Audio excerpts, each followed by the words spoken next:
بسم اللہ الرحمن الرحیم۔ فجر کی نماز کے بعد فوراً یہ دعا پڑھ لی۔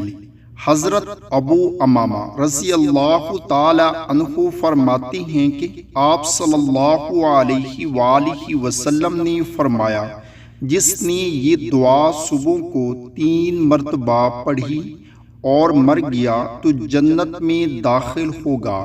اسی طرح یہ دعا شام کو پڑھ لے اور اسی رات مر جائے تو جنت میں داخل ہوگا۔ دعائیں: اللہم لک الحمد لا الہ الا انت ربی وانا عبدک آمنت بک مخلصا لک دینی امسیت علی عہدک ووعدک ما استطعت اتوب الیک من سیئ عملی واستغفرک لذنوبی التی لا یغفرها الا انت۔